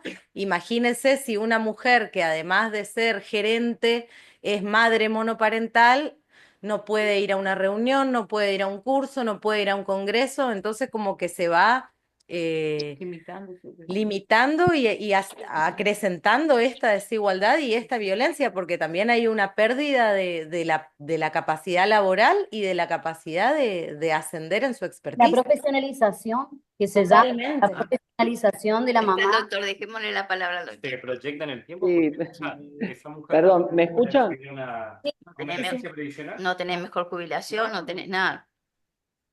¿Me Seguimos escuchan bien? comentando nosotros acá, doctores. Nosotros No, seguimos.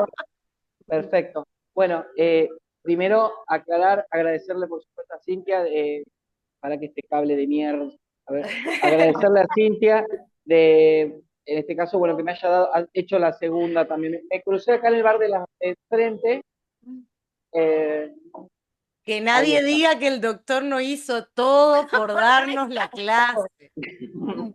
Me crucé en el bar del frente con gente amiga acá del frente. Bueno, primero aclarar que el tema alimentario con perspectiva de género implica asumir también un conocimiento y una capacitación del tema, ¿no? Siempre hablamos de la actitud de las partes con respecto al proceso de alimentos en el cual se mencionan situaciones de violencia económica, pero también hay que hablar que nosotros como operadores o operadoras en la temática tenemos que capacitarnos en violencia económica y entender estos supuestos, porque los primeros que vamos a detectar las situaciones encuadradas como violencia económica vamos a ser nosotros.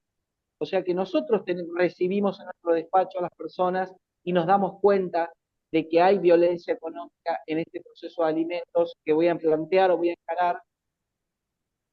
De paso me tomo el café, ya que aprovecho, ¿viste? Entonces, insisto también con esa idea de plantear esto. Hay un fallo que está citado de Chipolletti y Río Negro, en la cual se le había negado la incorporación de unos gastos de equitación para continuar un tratamiento que había iniciado una niña, porque se consideró, la jueza consideró, de que no era algo esencial. El tema es que si yo justifico que para mantener la salud o la integridad de esa niña necesita sí o sí la asistencia o un tratamiento equino, yo acá tengo argumentos para avalar que es importante aumentar ese costo, aumentar ese gasto, ¿sí? Entonces, es un fallo que habrá salido publicado en el Dial el 16 de abril, que está ahí, creo que está también ahí en el artículo de la cuota alimentaria, y me llama la atención también de cómo los operadores y las operadoras tenemos que estar atentos al dinamismo de las relaciones familiares que involucran las cuestiones alimentarias al momento de plantear estos Sí. imprevistos, ahí leyó Cintia, estos viajes imprevistos, estos tratamientos de salud que aparecen, o puede ser que hubo un accidente y hay que cubrir un gasto específico de medicación, de traslado y todo, y por eso insisto que esa idea de prestación alimentaria tiene que estar eh, ayornada a la temática y ayornada a la herramienta de violencia económica. Sí, yo por ejemplo, yo leí ese fallo, pero el abogado no aportó pruebas, simplemente dijo que que tendría que aportar alguna prueba desde el punto de vista psicológico, que el niño psicológicamente necesitaba esa ayuda, ¿no? Sí, Siempre tenemos que aparte, aportar alguna pruebita. ayer también se habló de este tema, el tema de la prueba. Ya. No podemos pensar que por decir que existe violencia económica no hace falta la prueba. Yo no puedo pensar de que por el solo hecho de que hay violencia económica no hace falta ofrecer y producir prueba. Esto es un error. Lo que nosotros tenemos que intentar siempre en el ofrecimiento de prueba es acreditar que existe un recurso que es necesario que continúe con el tratamiento de quinoterapia y que es necesario para la salud, que es una sugerencia médica y que de alguna manera el rubro salud es uno de los recursos que conforman la prestación alimentaria, y limitarle esa prestación alimentaria es un supuesto de violencia económica, y que obviamente si no paga el hombre esos recursos de la quinoterapia y demás, ¿quién los va a pagar? Por supuesto, la progenitora conviviente, la que asume el cuidado personal exclusivo, va a tener que redoblar esfuerzos y recursos para poder cubrir ese gasto extra, que es un gasto relacionado a la salud, no es un gasto caprichoso, no es un gasto de ornamento, es un gasto que hace a la salud, ¿sí? Esto, Claro. sí, no sé si había quedado algo del artículo para leer, Cintia, me parece Y que quedó continuamos algo. Sí, cuando vos no estuviste, continuamos leyendo. Estábamos sí, leyendo. Las atrevidas. Nosotros continuamos leyendo y comentando como si supiéramos acá. por favor, por favor. Yo soy la más maleducada. Una atrevida. Seguí leyendo, sí, ¿qué vamos Estuvimos a leyendo comentar nosotros? Pero aparte, nosotros. hay una parte del artículo que habla, que leyó Cintia, el tema que esta cuota alimentaria o esta prestación alimentaria tiene que ser actual. Se tiene Eso que, es acá, que el monto sea completo, suficiente e íntegro. Eso estuvimos leyendo. porque no pagar en forma total el monto es violencia económica, porque de alguna manera se está retaseando con los recursos que eventualmente se pueda adquirir. Si la cuota es de 10 y estoy pagando 3, no estoy pagando en su totalidad la cuota alimentaria fijada.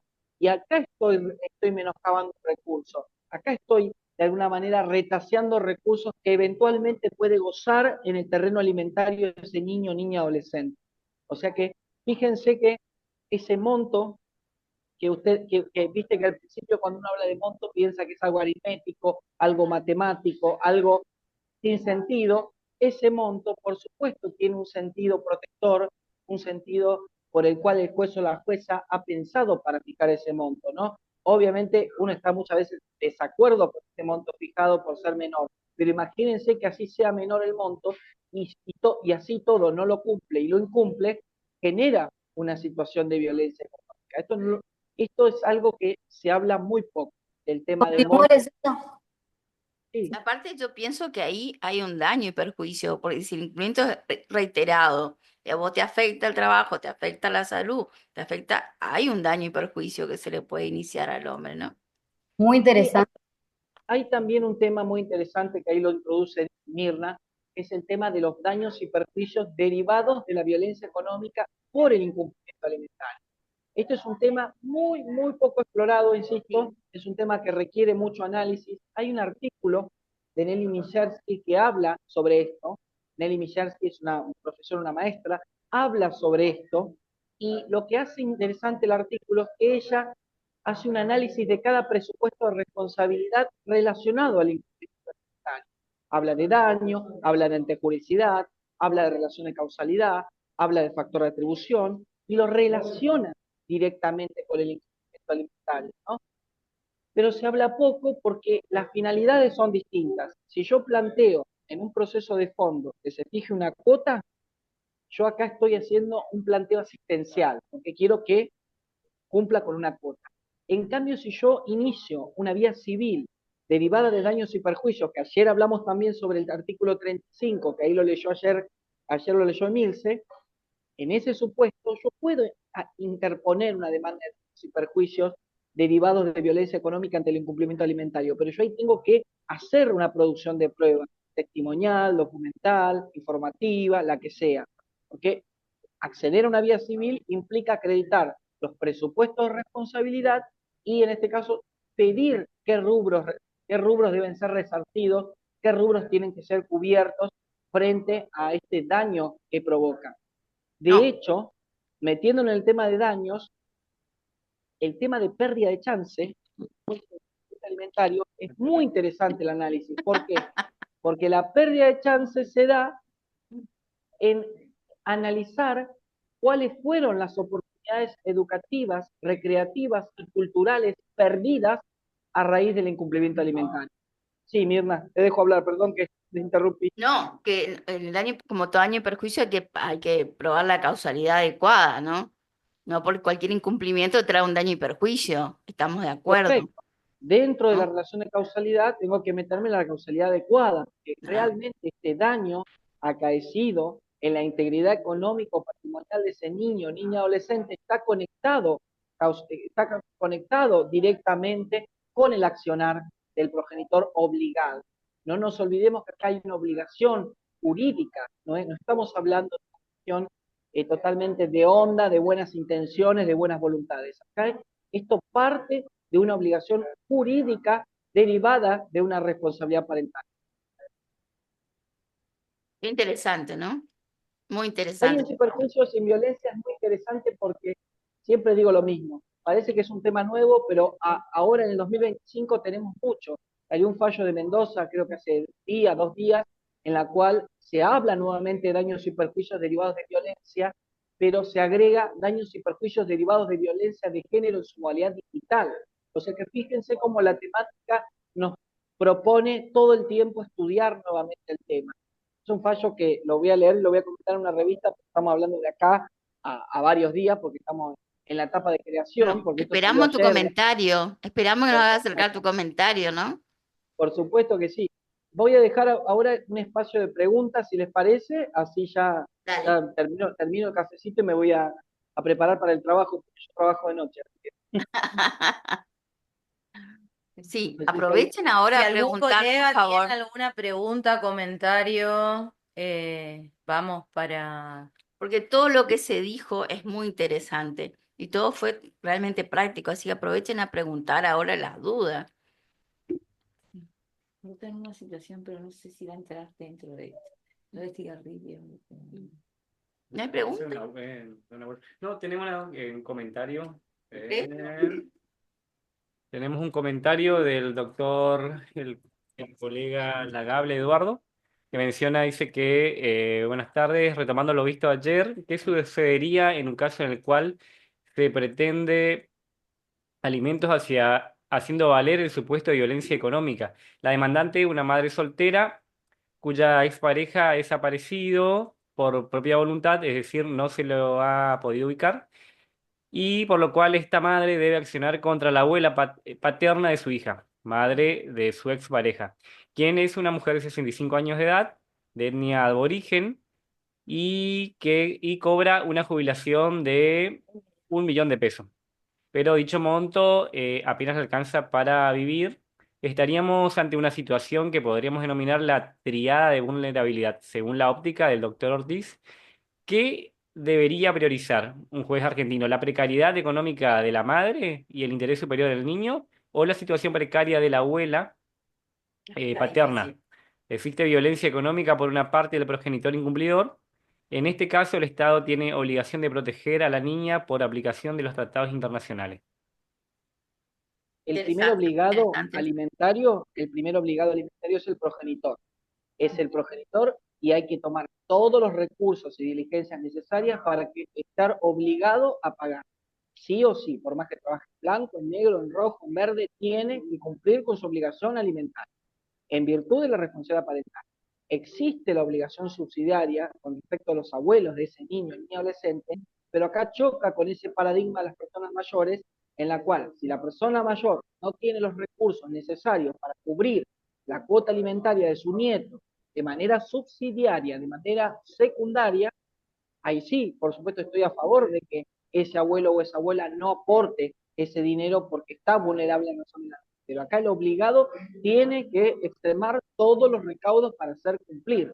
Acá la obligación parte de él. Entonces, sale hace poco un tema de que como no tienen con quién aportar, termina aportando la pareja actual del Sí, deudor alimentario o termina aportando el tío paterno, pero bueno, acá la obligación alimentaria no puede quedar vacía, porque si Claro, no podemos ir estaríamos, contra otros parientes que están obligados al alimento, ¿no? Eso pero es aclaremos, importante Mirna, también. excepcionalmente, lo aclaramos porque si no, Excepcionalmente, estamos hablando de muy excepciones, excepcionalmente, ¿no? excepcionalmente, Claro, de manera muy restrictiva, siempre poniendo en cabeza del principal obligado, el que sí o sí tiene que cumplir, y ante la ausencia del incumplimiento, ir a los demás legitimados pasivos para que puedan sí. cumplir con su obligación alimentaria. No nos olvidemos que el no cumplimiento deja un vacío claramente alimentario que es cubierto con la progenitora conviviente y ahí estaríamos volviendo a perpetuar la violencia económica, volviéndola a ejercer con ella, diciendo, bueno, yo no tengo plata, trabajo en negro, entonces como no tengo plata y trabajo en negro, que lo ponga a la mano. Entonces, si van a atacar a mi mamá de 60 años que gana 1 millón menos, gana que yo 200.000 pesos por mes y no tiene para comer, es verdad, no tiene para comer, es vulnerable, hay que protegerla, pero la necesidad alimentaria de no debe ser cubierta.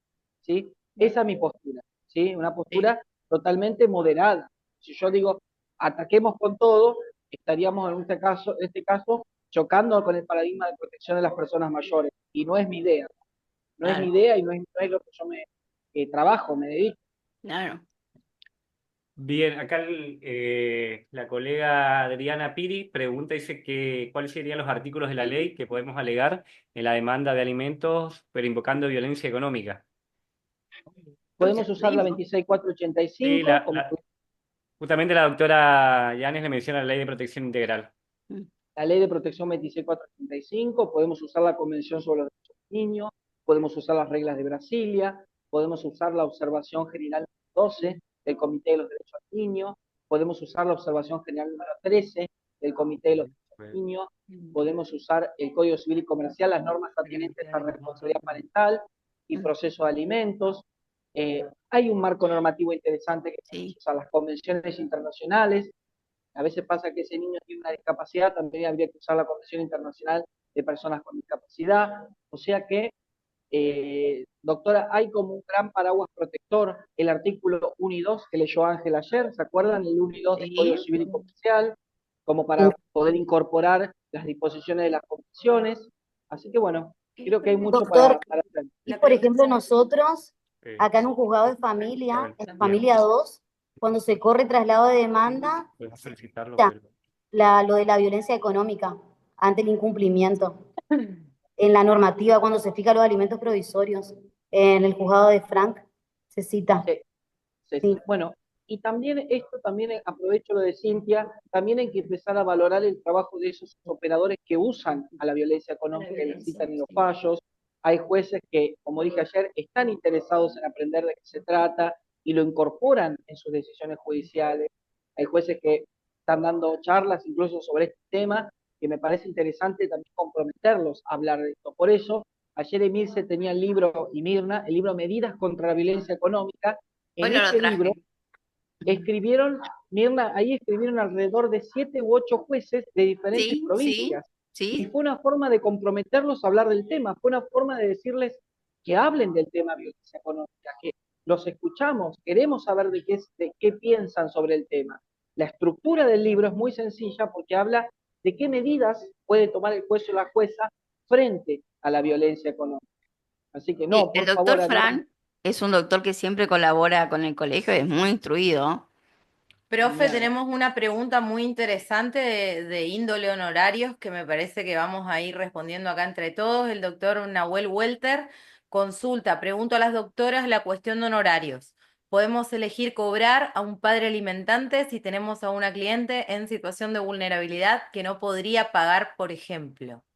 Siempre. No, pero siempre se discutió eso, que siempre dan costas al El alimentante. tema, claro, hay un principio que no sé si es un principio general, corríjanme por favor y lo vamos pensando juntos, No, que es que una las jurisprudencia, es una jurisprudencia que se costas al aplica alimentante. siempre. Obviamente que si uno llega, por ejemplo, no estamos hablando de la situación que plantea el colega, pero si uno llega a un acuerdo que me ha pasado, puede decir, bueno, costas por su orden, y cada uno cubre los gastos de su colega patrocinante, que pasa generalmente en los casos de acuerdo.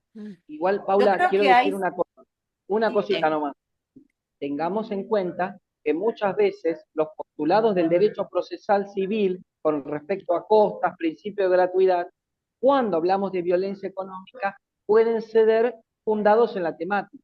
Ten en cuenta que si yo soy madre y estoy en un proceso de alimentos pidiendo que esta persona que incumplió durante 10 años los alimentos de nuestra hija, pidiendo que el juez o jueza fije una cuota, obviamente ese juez y esa jueza tiene que contemplar todo este incumplimiento para fijar las costas a la parte demandada. Más allá de Los que yo juzgados de impulse el acá proceso. contemplan por demás ese. Generalmente es bastante Está bien, pacífica la esto la doctrina jurisprudencia. local en cuanto a las costas al alimentante. El tema es tal que cual. para tratar de ser literal, para tratar de evacuar la duda al colega, creo que él usa una palabra, ¿podemos elegir, dice? ¿O cómo lo dice? Podemos elegir cobrar a un padre, podemos solicitar. No creo que su señoría sea parte de ese De criterio, principio general. sea parte de esa solicitud, pero en principio lo dictamina el juez. Otra cuestión que se ve también mucho en el caso de reclamos alimentarios con padres o madres en situación de vulnerabilidad es, bueno, esperar a que cobre la cuota de alimento y una vez que más o menos levanta cabeza, ahí los abogados hacemos un plan en mini cuotas y empezamos recién a cobrar, No, que pero es algo que es parte de por nuestra regla realidad general, también. que es lo que yo he discutido aún con el padre cumplidor, a veces que ofrece la cuota alimentaria porque la madre no quiere recibir en legal forma, todo correcto, las costas son siempre del alimentante. Eso es algo que hemos discutido mucho en la parte, en los cafés de derecho de familia. Mirna, igual, insisto, con respecto a tu supuesto, obviamente acá tenemos que poner otros principios. El principio de la buena fe de ese alimentante Sí, que ha tratado de cumplir. forma, el principio de solidaridad familiar también, el principio de evitar el ejercicio abusivo de un derecho. Eso también podría ser como un fundamento para decir que este progenitor siempre quiso cumplir en tiempo y forma y por eso pedimos que las costas sean en el orden causado. Para dar un ejemplo, ¿no? Para hablar un poco del tema. De Costa hemos hablado mucho en el Instituto de Derecho de Familia, ¿no es cierto? Es que, por supuesto, Y que siempre son ayer decía discutidas. el colega decía, hablemos de honorarios, estoy de acuerdo, los honorarios tienen un crédito alimentario, los Obvio. abogados y abogadas necesitan sus recursos, por eso trabajan, necesitan obtener un resultado económico de su trabajo, y obviamente en la temática de violencia hay que hablar de honorarios, esto no puede quedar solamente en una cuestión de buena voluntad, porque eso corresponde a gente que trabaja en los patrocinios gratuitos, pero hay que claramente azuzar, es decir, impulsar a que los abogados trabajen en la temática y puedan ganar recursos y puedan cobrar sus honorarios que corresponde. Por eso estuvo bueno también que el colega ayer en la charla dijo, hablemos de honorarios y bueno, y también la oportunidad que se está dando ahora. Además, por ejemplo, el fundamento de los honorarios, yo recuerdo que es que la mamá no va a pagar con la cuota alimentaria el honorario del abogado. Eso No, dice muy la jurisprudencia es que le saca el recurso a los niños para pagar el honorario, cuando el niño la madre se ha visto obligada a litigar, ¿no es cierto? Es el fundamento. Eso comparto absolutamente. Yo no puedo decir, bueno, me das por un lado y por otro lado me obligan a mí a pagar una costa con el mismo recurso que estoy usando para una... Esto es una cuestión de sentido común, pero se pueden dar otros supuestos específicos, esto es el derecho, en la cual no sea visto de esa manera. Pero yo pienso que siempre, incluso en el tema de costas honorarios, tiene que haber un principio protector de la integridad económica o patrimonial, porque si no, todos los esquemas clásicos del derecho procesal, como el principio de derrota, quedarían de alguna manera aplicados automáticamente a este proceso de alimentos cuando no es así. Es una temática muy específica, es una herramienta, la violencia económica, muy específica usada en el proceso de alimentos y la tenemos que usar cuando corresponda, eso venimos abogando desde temprano y es fundamental eso. Se me está quedando sin batería el celular y tengo miedo Bueno, de no no, doctor, despedirme. lo despedimos. Gracias por Por favor. todo. Siempre Estamos es en un honor hora tenerlo, y le siempre es un honor agradecemos por los tenerlo. múltiples sacrificios para conectarse. No, Por y vamos favor, a seguir es con un los placer. talleres, doctor, vamos a seguir comunicados nosotros. Me tienen que llevar allá, Mirna, ¿eh? Ese es el tema. Pero Tienen es que llevar el gabinete Le tiene que traemos pedirle. al el doctor gabinete. Vamos Ortiz a hacer un y seminario, armemos algo Tráiganle sí o sí al presencial. doctor.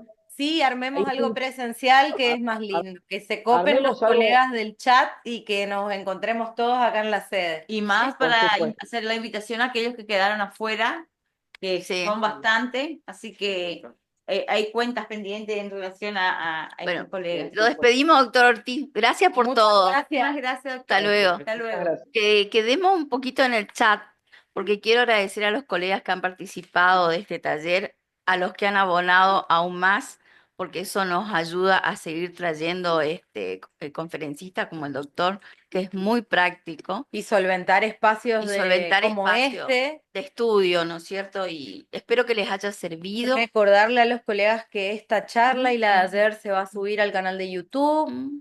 para que justamente que me acuerdo, no sé si era la doctora Hotz que había consultado acerca de cuáles eran los artículos específicos, ahí el doctor tiró un lindo machete Muy lindo que material nos tenemos dio. para...